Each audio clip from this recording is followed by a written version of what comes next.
story that came to mind is somebody that I represented who, quite frankly, I wanted to just break out of the jail. This person had been incarcerated for 8 times in 2 years. This person was unhoused and had a serious mental health needs, and the county was meeting none of that.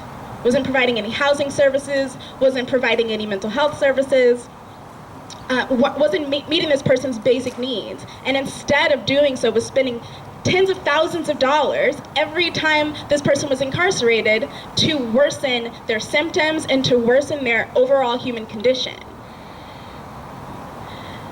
And the reason why this story came to mind was because probation. This person was on probation, and one of their terms for their probation was to have an ankle monitor on. Now, if you can imagine living unhoused, where the fuck are you gonna charge your ankle monitor? And they were put in the system 8 fucking times in 2 years because they couldn't charge. They were given conditions that they couldn't even meet.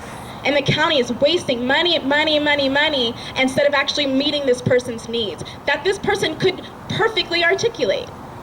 And that those of us who are just looking from the outside could also say, like, I think they just need a place to live and some food and access to their medication. Yes, thank you. You know, and I bring up that story too just to highlight like how simple it is. There's a lot, there's incompetency in our leadership. There's apathy, but there is also intentional harm. You know, and so I'm really down for this decentralized leadership, right? Yes. We don't need them. We don't need them. Somebody, I'll finish my statement by saying, somebody had once asked me, what does liberation look like to me? And I love that question. And eventually I came to realize that it means that nobody can inhibit my access to joy. There is no government who can put a cage over me so that I can't touch my family. There is no government who can make it so difficult, as Henry articulated, make it so fucking unlivable that I'm turning to things that I don't even recognize in myself that land me inside of a cage.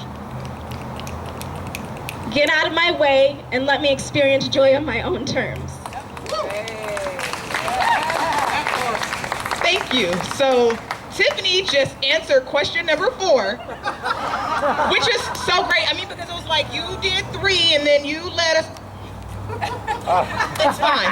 It's wonderful. But the question number 4 was, what do you see as barriers to building this community and making this reality in Sacramento? And there will be no barriers because we're breaking all barriers. That's why we're here. Seriously. So do you want to answer that question, or do you feel like, oh, okay, Nia got this. Sprinkle some sauce on that. I think, like you said, there are no barriers that we can't push through or push past. So I'll start by saying that, and acknowledging that there will be difficulties. I think the barrier, the normal, ever-present evil barrier that I always think about, again, is just like the systemic way that things are set up. It doesn't benefit marginalized communities, so that's always going to be a barrier, right? But I think the more pressing barrier that comes up for me is like our fights with ourselves. There's a lot of beauty and a lot of uniqueness in all of our communities, and finding a way to synchronize all of that beauty and synchronize that uniqueness into a solidified, intentional, intersectional plan to deal with this shit, I think is what we need most. I know that it's a hard thing to address, that there can be disagreements in some of our communities, even amongst each other. I think finding a way to move past that, build positive relationships with each other, and like I said earlier, like dismantle some of that white supremacy culture stuff that we do to ourselves, that sense of urgency, that perfectionism. I mean, God, we could list off a whole other series of things, being overworked, being complicit with the way that things are, not being detailed. I'm laughing because I'm seeing Mac and Liz talk about this. They know what I'm talking about. But I think that is the barrier that I like to focus on. I try and spend less of my time thinking about that overall evil systems barrier, because, girl, that's always going to be there, like low-key. Well, hopefully not low-key. High-key, I want it gone, but low-key, we dealing with it right now. So I think focusing on me and focusing on us and how we enhance us is the best way to get this shit done, because if we come together as a collective, the mighty outnumber the few, right? All hands Yeah. on deck. Woo! All hands on deck. So that concludes our questions here. I mean, do anybody else want to say anything before I give this mic up? I mean, I really don't want to give it up, but I'm gonna give it up. Who do we have next? Oh, you want to talk? Okay. Come on, brother. What's your name? My name's Ernesto. Okay, Ernesto. My name's Ernesto Joaquin Geiger. I'm a Sacramento resident. Okay. Sacra Califas. Let's hear from you then. I'll try to be short. I was a kid in the cage. I was locked up. Now being locked up, it's like I was like 11 years old. I didn't cry. I didn't moan. I didn't groan. Only in my sleep. And I had dark ass, deep nightmares. I used to wake up in my bed in the voice ranch in Pioneer section and in cold sweats. And when I was in Trailblazer section, because all the fucked up, vigorous activity they had us doing. Big ass boulders we were carrying, putting them on trucks, big ass pieces of wood, digging big ass holes, doing hella shit for the community. Their community. I didn't live out there, which is our land, all of our land. It wasn't just mine or yours, it was all of ours. So when you guys say, or you speak about kids in cages, I understand that deeply. Because I was one of the motherfuckers. And it hurts me to talk about this shit. That's why I'm in tears. And that's why you hear my voice trembling. Thank you. Like I said, I'm a Sacramento 916 Califas resident. My Chewy right there, that's on that wall, that's my wife's uncle. He's an Aztec dancer. He died a couple years ago. Cesar Chavez and Franco Dina, that's portrayed on that mural right there, that's my great uncle. Cesar Chavez is a good friend of my uncle. So this parque, Southside Parque, is a staple in Sacramento. You know what I mean? We come from the barrios. We come from this town, from this land. And I don't give a fuck who you are, where you came from, or what nationality, what creed, what color. Because we're all every different color. You know, we're the shades of the rainbow. You know what I mean? God created us all in his image. What image? Woo! Only he knows, right? You know what I mean? So I can honestly say and testify, because I've been in and out of juvenile hall, the old juvenile hall. I've been seeing the new one with my nephew, because he was in that motherfucker. All my brothers been in there. I've been in and out of hella prisons, so I can testify and say that what they're talking about is real. And thank God, you people, all of you, are helping fight for us. Fighting for yourself, actually, because if that was you, you would want somebody to speak up and stand true to what you were going through and what you believed in. You know what I mean? I don't just say that shit. I don't just say this. Excuse my language. I know I got my son here, and I know there's kids here around. And I know I'm speaking to all these community members too, because they should be out their house watching and understanding what the fuck we're presenting to them and what's been going on. Because it ain't just a today or yesterday thing. It's been happening.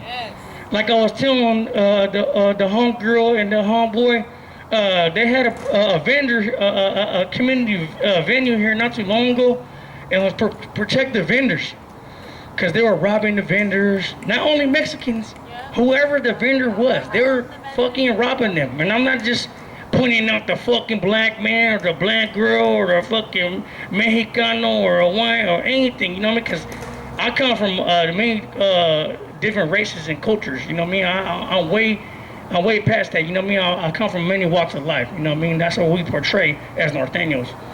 And we don't discriminate. White, black, Asian, Hispanic, you know what I mean? Pacific Islander, Punjabi, Pakistan, you know what I mean? Korean, fucking whatever. We don't discriminate, and we hold true to our values, you know? That's another thing. But I'm talking to you guys in general. So, like I said, you know, I've been a victim for the longest time. And I try to apply for Social Security, and I heard they're giving us money for us being United States citizens. And I was like, yeah, I want a piece of that. Thank you. You know what I mean? If that's what I'm entitled to, give me my fucking fair share then. Because I'm a piece of this land. My fucking family and our generations has sweated and died for us to be here. So why not give me something that I got coming? I would love to have a fucking a tree in this park, in Capitol Park, where all the trees are from all the nations actually that they conquered.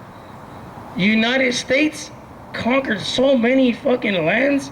They have a tree in the Capitol Park that they said, this is my shit. And they have that there. And if you guys don't know, do your history, do your research, because it's there, and that's why it's there. And it's the White fucking House Capitol, Sacramento, for a reason. It's not brown, black, or gray, or green, or yellow, purple, orange. It's white for a reason. I'm not speaking to any of you guys that are white or European or any descent, you know what I mean? I'm just saying it because those select few people that have top seniority, have hierarchy, they control everything. And they say what goes, right? But we're saying, fuck that. You're gonna fucking listen to us now. You're gonna fucking listen to us, and if you don't obey us, like the police tell us you need to obey the laws, then you're gonna be reprimanded, motherfucker, or else. Why don't we put them on trial? Because I've been on trial, and I've been convicted of 7 fucking felonies, pretty much unjustly. I got pushed into trial, and I got convicted. 2 of them got overturned, but just because of video evidence. But if it was my testimony alone, they would not even cared. They wouldn't give a fuck. They would just throw the book at me. They gave me fucking 6 years, 8 months for it, for a liquor store robbery gone bad. Didn't hurt nobody. Just stole some liquor. Didn't even get no liquor, actually. Got some Cheetos and some fucking and some donuts and some soda. And some frajos. And then for those of you guys who don't know what frajo means, that means a cigarette. Yeah. My boy stole some fucking packs of cigarettes. He jumped over the counter and shit. I went on a high-speed chase. Not even high speed. I only did like fucking 40 or 50. But I was in a residential. So they gave me the max. And then when I tried to pull over, I backed into the cop car, and they told me I broke the bar in the front of the car, so they tried to suspend my license for life. When I got out of prison, 5 and some years later, I still went to DMV, and they actually gave me my license back, thank God. So I was a licensed driver. But anyways, to contest to what they're saying, and I can atone to it, is I've been that motherfucker. I've been that person. I was a little skinny ass. I was a little skinny bone chicken with a little bit of muscles on my bones. Little guy. And I say little guy because I don't want to categorize myself as a Mexican, as a Native American, as a black, or as anything else. I want you guys to know that I've been there. I've done that. I've struggled, and I'm still struggling. I'm actually homeless right now. Me, my wife, and my kids actually got pushed out of our canton, and I had to beat the shit out of one of my good ass homeboys. I thought he was a good ass homeboy. I actually knocked his ass out, and my youngest brother, I had to crack his ass in the head with a fucking flashlight, and my own nephew, I actually had hell of love for. I had to crack his ass with a chair. And I did a police report, all that shit against my federal, against my norteño not wanting to do that shit because it's against our bylaws. I told my wife, I go, you know, you need to call the fucking cops. You need to call the cops and let them handle that, or else something else is bad gonna happen, right? Of course, they fucking showed up about an hour later. After my fucking whole window was broke, my daughter or my son or my youngest daughter is just 2 could have been sleeping on the couch when my nephew broke the fucking window. So who's to say something bad wouldn't happen to her? So I had to do what I had to do as a father. Protect and defend. Like I would protect and defend any one of you. If push come to shove, or not even push come to shove, if something happened to any one of you at any time, and if I was there, best believe you got me by your side. I'm a strong arm, and I will strong arm the fucking law in any means necessary. If I gotta speak up, stand strong, and be proud, and be a pillar in this community, I will. My name is Ernesto Joaquin Geiger. If you need any more testimony, it's called the heart. The heart speaks the truth.